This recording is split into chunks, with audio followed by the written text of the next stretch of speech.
ọkwa ala nkene ọkwa ala anụwa ọkwa ala anụwa akịrịta afọ anụwa a ga-asụsụ ebe anụwa ka ọ ya nnukwu ji ọ dị ka ife aka ebe a na-awụ ji mpụna aka mma na ala anụwa ala na-amị inye akịrịta aka ọ ya ọka ọ ga-amagbu onwe ewetago ala dị oke ala ebe a ịbata ịkọcha anyị nnọọ ya na-amị ife dị mma ife ya bụ harvest ya gị nwe obi aṅụrị nna anyị ihe a na-akọ maka ife anụ a mbaka kwuru ife ndị pastọs na-eme arenji ndị pastọs na-eme ka m chọrọ ka anyị rụtụ aka n'ụbọchị nke taa unu mana anyụkọ mọmị n'ọnụ ọgbọ ọfụfụ ala ma mma gaghị gbara abụọ onye ndị Igbo kwuru gee ntị ka ngwa ụnụ ịma na onye bịa ịfụ ndị ụka fanakọ ndị mbụ ndị omenala ịfụ ndị omenala fanakọ ndị mbụ ndị ụka gị na jụzi onwe gị ke nke bụ the proper one anyị ga na-eme na-esochi ike ibele anya ịma unu understanding achọpụtara m na ndị ọcha wetara ụka na Naịjirịa ịga n'obodo fa ụka ha wetara na Naịjirịa fa adịghị eme otu anyị si eme ya fa adịghị akpụdịsi na chilukwu ha na-abụ elu otu anyị si eme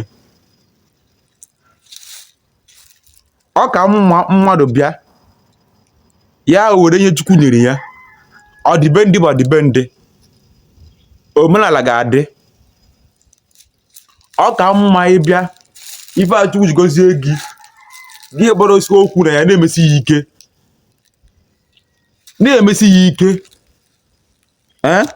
maka na ajụọ ndị ụka asị na ndị omenala na-efe arụsị na a na-akpọku nna nna fa ndị ga-enweburu anwụ gị bale anya ịga n'ụlọ ụka enwere St. Luke, St. Joseph, St. Mary, St. Mike ndị a bụcha ndị ọcha ka ha wụ gị ojuzi onwe gị enwekwara onye be nna gị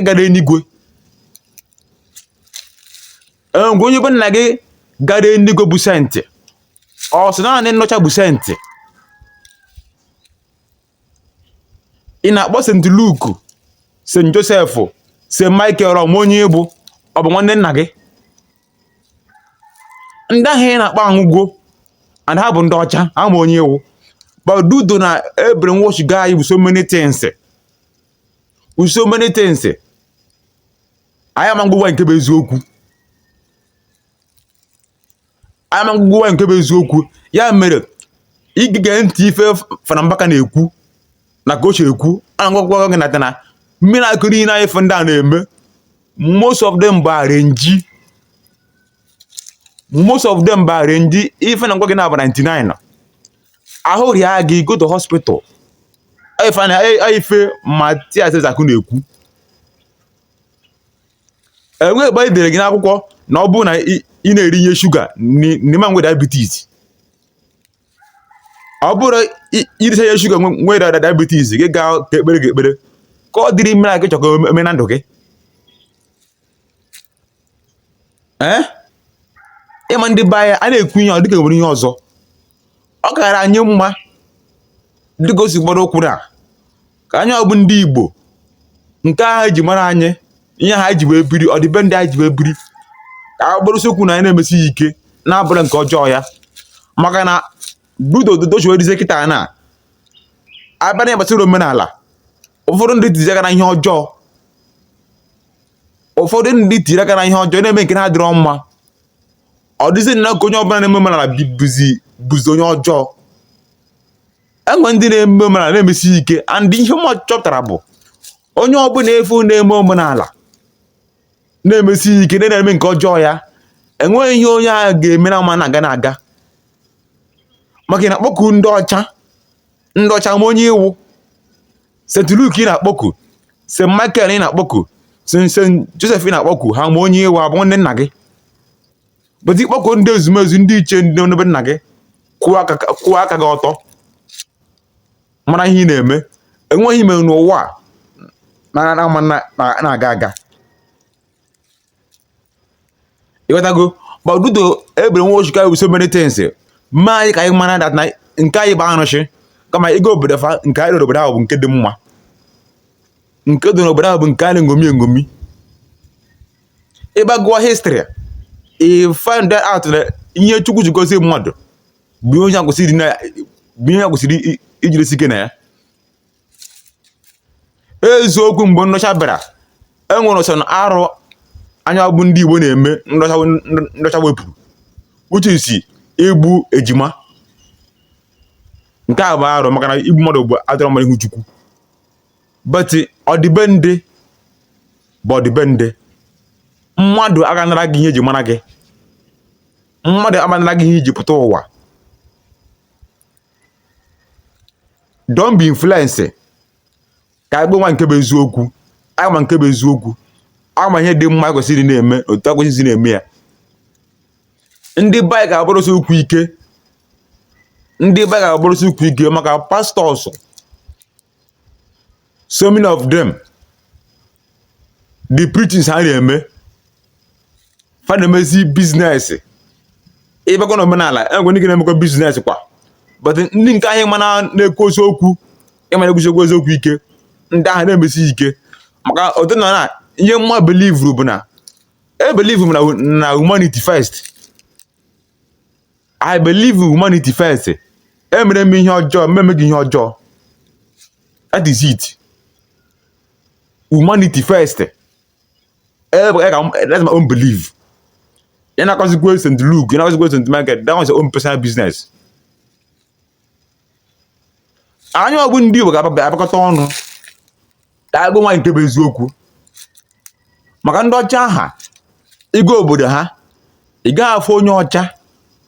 ị gaghị afọ onye ọcha ka ọ na-eme nke ahụ ị na-eme ọ nke ji mara ka ọ na-eme ị gaghị Israel ndị ga na-efe Hindus ị gaghị afọ ha abụrụ bụrụ Kristian atọ na bụrụ Kristian nke anyị ji mara ha ka ha na-eme ị gaghị India ha na-eme nke ha na-eme ị gaa China oge everything most of the things I use in Africa not only Nigeria most of the things I use in Africa is produced by China.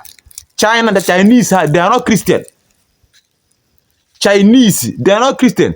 Then again I just onwe gị kedu ife mere anyị ji nwere akara wisdom ndị China nwere kedu nwere Chukwu ha na-efe ihe wisdom na ha ji arọpụta so many things eji nye anya bụ ndị Christian same wisdom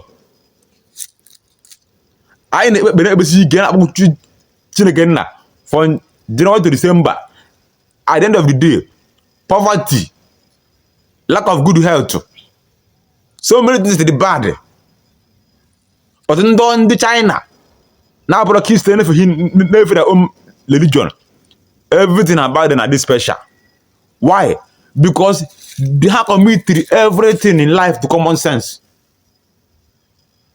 You see, they committed everything they are doing in life with common sense.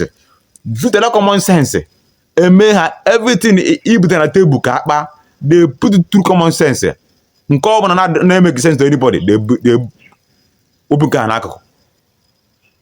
You can't be praying for January to December and no result.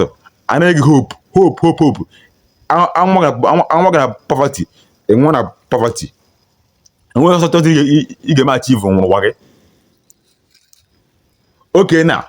TikTok ka m tero na azụra TikTok onye ọbụla na-use onye ọbụla na-aga igbo egwu etisa ndụ gị na-agba egwu na-epichọ ịgma ife ndị China mere na TikTok ndị China ịma na abịa na distance na enwere ife na-akpọ algorithm algorithm na-eme iti vidio ya push ya ga viral so gọọmenti ndị China they can place their algorithm on TikTok.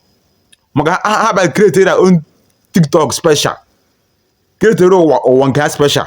So their own TikTok, if you are producing anything which is meaningful to the society, or you are teaching anything which is meaningful to their people, on China, nke ha ma dị meaningful that will enlighten common person in their society. On ka ha na nka ga viral. But even Africa, but Nigeria, our own TikTok or ụmụ na-agba ọtọ. Ụmụ nwaanyị na-agba ọtọ.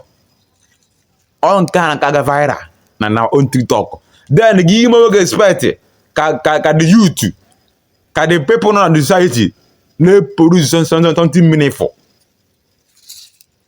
We should go back to our culture. If mbaka na-ekwu now most of ihe ndị pastor na-eme ha na-eme arrange. Nya mbaka dịkwa among the society, dịkwa among the people. Also among the people na-eme all those things. Nya mbaka so among also because some things o kwuru nyere onwe ya mma na arrange ka ọ bụkwa.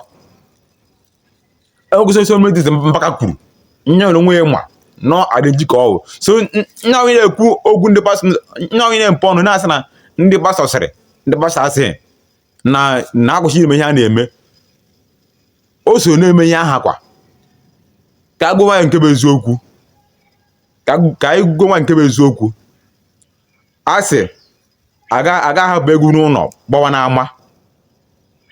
Aga hapụ egwu n'ụlọ gbawa n'ama. Anya ọbụ ndị Igbo ga-agbakọta ọnụ kwuo nke bụ eziokwu. Mmadụ omenala, mmadụ ọdịbendị na-emesi ike, ọ ga-enyere anyị aka. Daalụnụ. Share this video ka o ruo every woman nọ everywhere ntị. Share this video.